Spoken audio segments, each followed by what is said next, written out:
क्या तुम्हें पता है कि एक बिजनेस स्टार्ट कैसे होता है और बिजनेस स्टार्ट करने के बाद उस बिजनेस को प्रॉफिटेबल बनाकर एक प्रोफेशनल कंपनी कैसे बनाया जाता है? ये तुम में से 90% लोगों को बिल्कुल भी नहीं पता होगा। देखो, बिजनेस स्टार्ट करने से पहले लोगों के माइंड में सिर्फ यही चीज होती है, अगर मेरे पास ज्यादा कैपिटल है तो मैं अपने बिजनेस में ज्यादा इन्वेस्ट कर पाऊंगा, और ज्यादा इन्वेस्टमेंट का मतलब मैं ज्यादा प्रॉफिट कमा पाऊंगा। बिजनेस स्टार्ट करने से पहले तुम्हारे पास ज्यादा कैपिटल होना नेसेसरी नहीं है। एक अच्छा बिजनेस स्टार्ट करने से पहले तुम्हारे पास ये चीजें होना बहुत इंपॉर्टेंट है। अगर तुम्हारे पास ये चीजें हैं तो तुम अपने बिजनेस को सही डायरेक्शन दे पाओगे, और अगर तुम्हारा बिजनेस सही डायरेक्शन में चलता जाएगा तो तुम्हारा बिजनेस ऑलरेडी प्रॉफिट कमाने लग जाएगा। तुम्हें बिजनेस स्टार्ट करने से पहले बहुत सारा पैसा नहीं चाहिए। बिजनेस स्टार्ट करने से पहले तुम्हारे पास क्लियर सोच यानी एक विजन होना चाहिए। सबसे पहले तुम्हें ये सोचना है कि आखिर तुम्हें बिजनेस करना है तो किस चीज का करना है, और उसे करने का सबसे सस्ता और सही तरीका क्या होगा। एक बार विजन पता कर लेने के बाद तुम्हें सिर्फ प्रॉफिट के पीछे भागना नहीं है। अगर प्रॉफिट के पीछे भागोगे तो जल्दी थक जाओगे। तुम्हें अपने बिजनेस को लेकर फ्यूचर प्रिडिक्ट करना है, मतलब कि तुम्हें पहले से ही ये सोचना पड़ेगा, अगर मेरे बिजनेस में कोई प्रॉब्लम आती है तो मैं उसे सॉल्व कैसे करूंगा, अगले 5 साल तक मेरे बिजनेस को कितना प्रॉफिट कमाना है। ये चीजें सोचकर तुम्हें खुद से अपने गोल सेट करने पड़ेंगे, और बिजनेस को सही डायरेक्शन मिलने का फर्स्ट पार्ट यही से आएगा। लेकिन बिजनेस स्टार्ट करने से पहले तुम्हें बिजनेस का ये 3 कैटेगरी जानना चाहिए।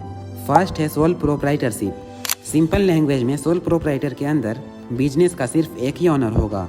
अगर तुमने सोल प्रोप्राइटरशिप बिजनेस ओपन किया है तो उस बिजनेस का सिर्फ तुम ही एक ओनर होगे।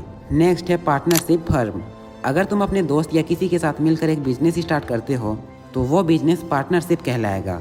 उसका प्रॉफिट और लॉस दोनों में इक्वली डिवाइड होंगे या फिर कैपिटल के हिसाब से। थर्ड है प्राइवेट लिमिटेड कंपनी, एक रजिस्टर्ड कंपनी। इसके अंदर मिनिमम 2 डायरेक्टर होते हैं, दोनों की लायबिलिटी लिमिटेड होती है। इसके अंदर सेपरेट लीगल आइडेंटिटी होती है। इन तीनों कैटेगरीज के बारे में अगर तुम लोग चाहो तो मैं एक डिटेल्ड वीडियो बना दूंगा, जिसके अंदर मैं हर एक चीज़ डिटेल से बताऊंगा कि आखिर इनके अंदर होता क्या है, और इन तीनों में सबसे बेस्ट ऑप्शन तुम्हारे लिए कौन सा हो सकता है। वो सारी चीज़ें मैं उस वीडियो के अंदर तुम्हें बताऊंगा, लेकिन वो वीडियो बनवाने के लिए तुम लोगों को कमेंट करना होगा। कोई सा भी कमेंट कर देना।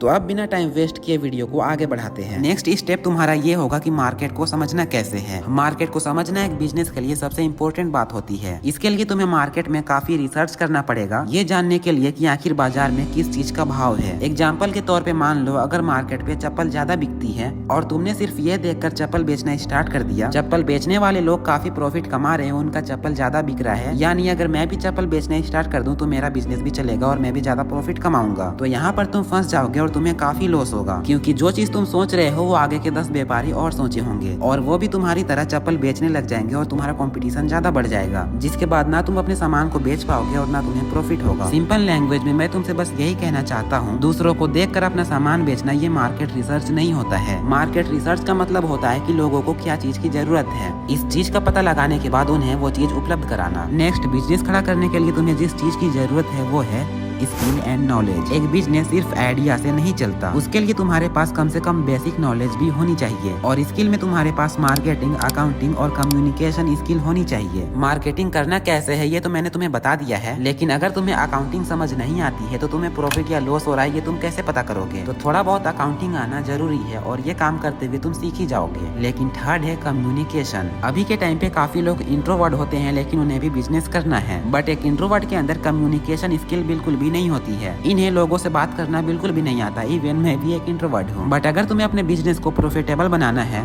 तो तुम्हारे अंदर कम्युनिकेशन स्किल होना नेसेसरी है। अगर तुम अपने कस्टमर से बात ही नहीं कर पाओगे तो तुम्हारा सामान आखिर खरीदेगा कौन। तो मैं बस यही कहना चाहता हूँ कि कम्युनिकेशन स्किल डेवलप करना स्टार्ट कर दो। इसके बाद नेक्स्ट स्टेप सबसे ज्यादा इम्पोर्टेंट है, कंसिस्टेंसी। देखो, बिजनेस स्टार्ट कर लेना ही सब कुछ नहीं होता है। मैक्सिमम लोग बिजनेस स्टार्ट तो कर लेते हैं, लेकिन सिर्फ 6 महीनों के बाद ही जब उन्हें प्रॉफिट नहीं होता है तो वो बिजनेस छोड़ देते हैं। और डिफरेंस यही आता है, आइडिया सबके पास होता है लेकिन डिसिप्लिन बहुत कम लोगों के पास होता है। इसके बाद है रिस्क लेने की हिम्मत। अगर तुम एक बिजनेसमैन बनना चाहते हो तो तुम्हें शुरू से ये पता रहना चाहिए कि बिजनेस यानी रिस्क। बिजनेस के अंदर बहुत ज्यादा रिस्क होता है और तुम्हारे अंदर रिस्क लेने की हिम्मत होनी ही चाहिए। इसका एक बेस्ट मोटिवेशन लाइन है, सेफ खेलने वाले लोग सिर्फ सैलरी लेते हैं, लेकिन रिस्क लेने वाले लोग सैलरी देते हैं। अगर तुम्हारे अंदर ये 5 चीजें हैं तो तुम एक अच्छा सा बिजनेस स्टार्ट कर सकते हो।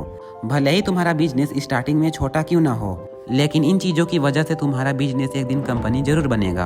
अब तुम्हें कौन से कैटेगरी का कंपनी स्टार्ट करना है, सोल प्रोप्राइटरशिप, पार्टनरशिप या फिर प्राइवेट लिमिटेड, कौन सा तुम्हारे लिए सबसे ज़्यादा बेस्ट होगा? अगर तुम्हें ये जानना है, ये जानने में तुम्हें इंटरेस्ट है, तो एक बार कमेंट करके ज़रूर बताना, मैं इस टॉपिक पे वीडियो बना दूंगा। और हाँ, ये मेरे चैनल का फर्स्ट वीडियो है। ये वीडियो बनाने से पहले मैं काफ़ी ज़्यादा नर्वस था, लेकिन मैंने फिर भी आप लोगों के लिए वीडियो बनाया है। और मुझे नहीं पता कि इस वीडियो में व्यूज़ आएंगे या नहीं आएंगे। और अगर इस वीडियो में व्यूज़ आ गया और तुम यहाँ तक देख रहे हो, तो कमेंट करके ज़रूर बताना कि क्या तुम्हें इस वीडियो से कुछ सीखने को मिला या नहीं। होप ये वीडियो तुम लोगों को पसंद आया होगा।